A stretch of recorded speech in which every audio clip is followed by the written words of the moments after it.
So Luzon, Visayas at Mindanao at saan man panig ng mundo, basta't may Pilipino, mabuhay po tayong lahat. At muli kong sasambitin ang kasalwikan ni God Jose Rizal na ating bayani na ang sino mang hindi marunong magmahal sa sariling wika ay higit sa amoy sa malansang isda. Bang! So ito nga, ayon po sa flood control na nangyari at ito na nga po ay nakulong na nga po si Discayas na nakakuha ng malalaking projects saan mang lugar ng Pilipinas, saan man sa part ng Pilipinas.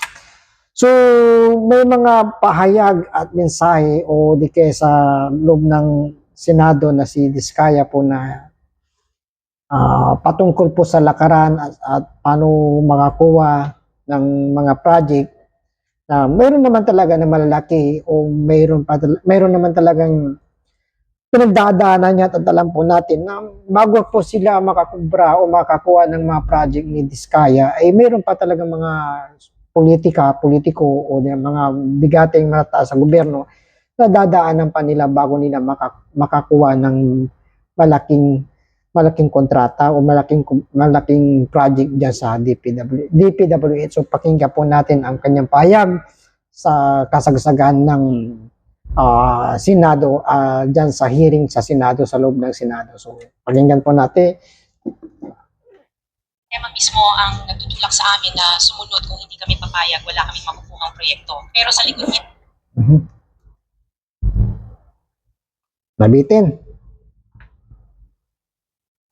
mismo ang nagtutulak sa amin na sumunod kung hindi kami papayag, wala kaming makukuhang proyekto. Pero sa likod niyan, kayo rin ang pinakaunang nagtitikta kung magkano ang dapat itabi para sa inyo. Kaya kung talagang seryoso kayong mag-imbestiga, wag lang kaming contractor ang sisihin. Tingnan ninyo rin ang mga pangalan na nakaupo ngayon sa mga komite, sa mga ahensya, at lalo na sa mismong mga nagpapalakad ng gobyerno. Dahil sa totoo lang, pare-pareho tayong nasa iisang lamesa, iba-iba lang ang laki ng parte na nakukuha. Kawawa po talaga ang mga mamamayang Pilipino kasi ninanakaw lang natin ang kaban ng bayan.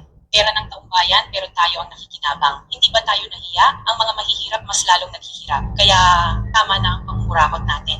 Ito ay isang direkta na. So ito yung napakabigat na pahayag ng si Discaya nga na inya sinuwalat o talagang inilabas na talaga yung damdamin niya na sa lakaran po talaga na mayroon talagang bago sa kanila makapunta, bago sila makakubra o makakuha ng project na yun o di kaya na kanilang gagawin o mayroon pa talagang may mga mabibigat o matataas na katungkulan yan sa gobyerno natin, lalo na po dyan po sa DPWH na sila muna ang nakakakinabang nakakuha ng pera ng taong bayan. So sabi nga nila mahiya naman po tayo sa pera ng taong bayan. So ibinigay niya na yung kanyang saloobin na talagang katotohanan naman po talaga na alam ko na si Discaya po at kay mag-asawa na po to na nakikita ko talaga na sila po yung nagsisisi na way maging patuloy niya isiwalat ang mga